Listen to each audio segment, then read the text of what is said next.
Hello welcome ටු අශී ව්ලොග්ස්. ඉතින් ඔන්න අදත් මම රසමනස් රෙසිපි එකක් ඔයාලත් එක්ක ෂෙයා කරගන්න. ඇත්තට මේක හරිම රස කෑමක්. ඉතින් අපි බලමු මේ රසම රස ක්‍රීමි චිකන් චීස් පැටි එක කොහොමද මම හදාගත්තේ කියලා. ඒ වගේම මම ආදරේ මතක් කරනවා මගේ channel එක subscribe කරලා bell icon එකත් click කරලා තියාගන්න කියලා. අලුත් වීඩියෝ එකක් දාපු ගමන් බලන්න.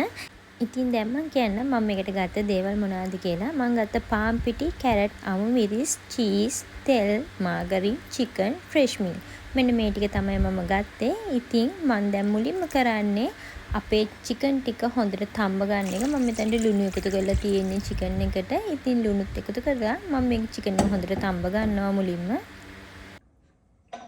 චිකන් ටික තැම්බෙන තිබ්බට පස්සේ මම කැරට් ටික හොඳට පොඩියට ග්‍රේට් කරගන්නවා. ඉතින් ඔයාලට පොඩියට කපා ගන්න පුළුවන් නම් ඒත් කමක් නැහැ.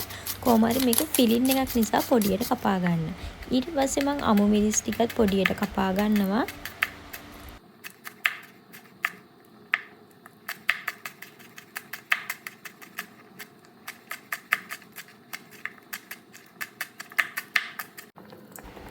දැන් චිකන් එක හොඳට තැම්බිලා තියෙන්නේ. ඉතින් මම මේක ලිපෙන් අයින් කරලා ඊට පස්සේ මේ චිකන් එක පොඩි පොඩි කෑලි වලට කඩා ගන්නවා.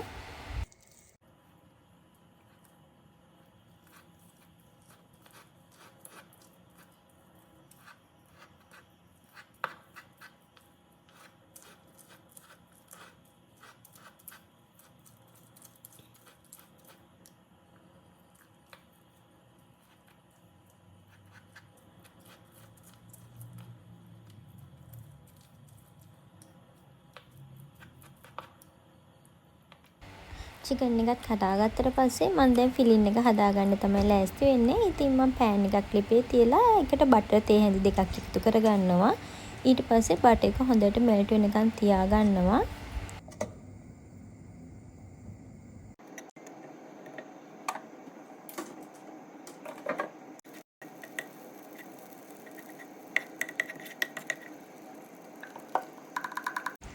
බටර් එක හොඳට මෙල්ට් වුණාට පස්සේ මම ඒකට පාන් පිටි තේ හැන්දක් එකතු කරලා ඒක බටර් එකත් එක්ක හොඳට කලවම් කරගන්නවා. මේ ටික හොඳට කලවම් කරගත්තට පස්සේ ඒකට මම එකතු කරගන්නවා අපේ ෆ්‍රෙෂ් මිල්ක් ටික. ෆ්‍රෙෂ් මිල්ක් එකපාර මම එකතු කරගන්නේ නැහැ. ටික ටික තමයි එකතු කරගන්නේ.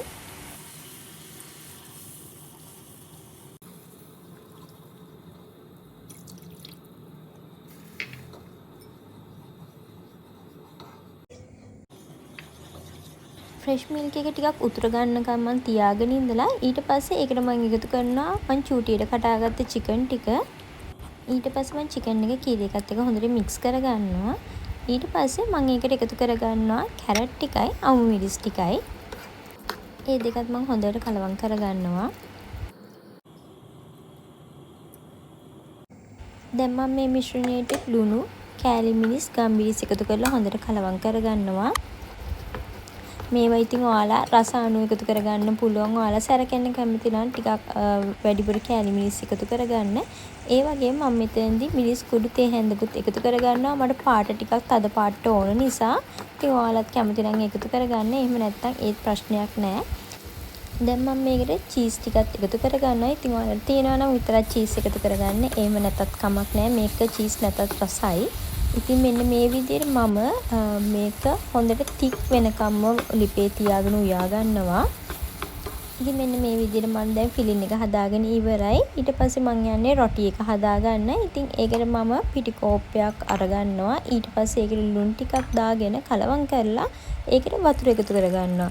අපි මෙතනදී ගොඩාක් උකුත් නැති, ගොඩාක් තියාරුත් නැති බැටර් එකක් තමයි හදාගන්න ඕනේ. මෙන්න මේ වගේ ගානට අපේ බැටර් එක හදාගත්තම ඇති. ඊට පස්සේ මම පෑන් එකක් අරගෙන ඒකට බැටර් එකෙන් ටිකක් දාගන්නවා. ඊට පස්සේ පෑන් එක කරකවමින් මෙන්න මේ වගේ රවුම් ආකාරයට රොටි එක හදාගන්නවා. මේක තාම මම මේ පෑන් එක රත් කරලවත් මුකුත් කරලා නැහැ. නිකන් තමයි තියෙන්නේ.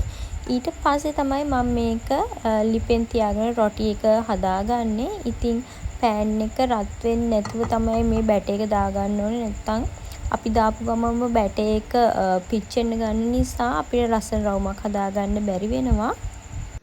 අනිවාර්යයෙන්ම ඔයාලා ඒක මතක තියාගන්න. මේ බැටර් එක දාන්න කලින් අනිවාර්යයෙන්ම පෑන් එක කූල් කරගන්න ඕනේ. මම නම් කරේ මේ විදිහට රොටි එක අයින් කරලා ඊළඟ බැටර් එක දාන්න කලින් පෑන් එක වතුරට අල්ලපු එක පෑන් එකේ පිටිපස්සේ පැත්තෙන් වතුරට අල්ලලා කූල් කරගෙන තමයි මම ඊට පස්සේ ආයෙ බැටර් එක දාගත්තේ.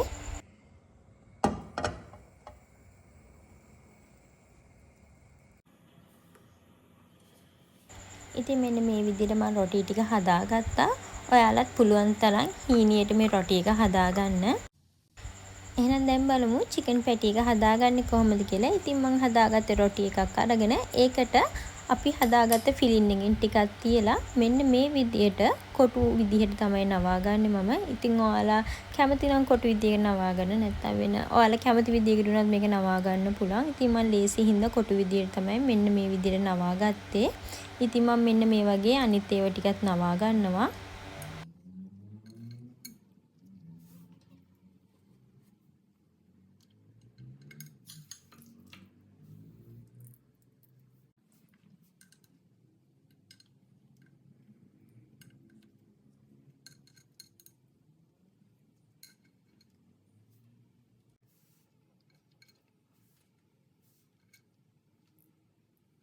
දැන් මම චිකන් පැටි ටික මේ විදිහෙන් නවාගෙන ඉවරයි. ඊට පස්සේ මම ඒක දවටන්න ඕන මිශ්‍රණය තමයි දැන් මේ හදාගන්න හදන්නේ. ඒකට මම පිටිකෝප්ප කාලක් එකතු කරලා ඒකට වතුර ටිකක් එකතු කරගන්නවා. මේක ටිකක් තික් බැටර් එකක් විදිහට තමයි හදාගන්නේ. ටිකක් ඝන කමට තමයි හදාගන්න ඕනේ. මොකද මේක අපි වටේට තවරන නිසා ටිකක් ඝන කමට හදාගන්න ඕනේ. මෙන්න මේ වගේ ඝන කමකට හදාගත්තම ඇති. ඉතින් ඊට පස්සේ අපි අර හදාගත්ත පැටි එක අරගෙන මෙන්න මෙහෙම හොඳට දවට ගන්න ඕනේ. පිටි එකේ දවට ගත්තට පස්සේ මම මේක බිස්කට් කුඩු වලත් හොඳට දවට ගන්නවා. ඉතින් මේක හොඳට දවට ගන්න.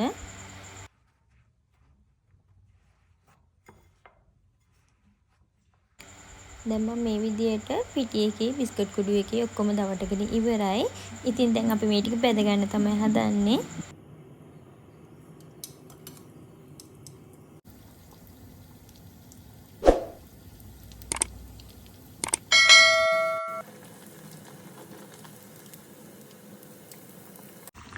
මෙන්න මේ විදියට ටිකක් දුඹුරු පාට වෙනකම් මම මේ පැටි ඔක්කොම බැද ගන්නවා.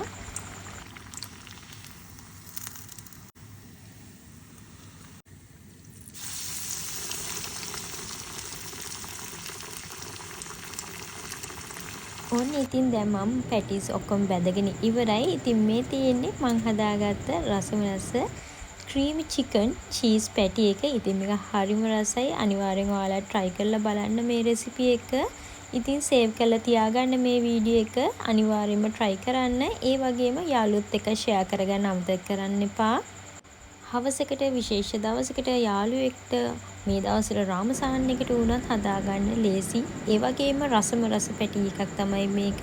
ඉතින් ඔයාලා try කරොත් අනිවාර්යයෙන්ම මට කමෙන්ට් එකක් දාන්න. ඒ වගේම මගේ වීඩියෝ එක හොඳයි නම් like එකක් දාන්න. මගේ channel එක subscribe කරන්න අමතක කරන්නත් එපා. එහෙනම් තවත් වීඩියෝ එකකින් හම්බ වෙනකන් ගිහිල්ලා එන්න. Thank you for watching.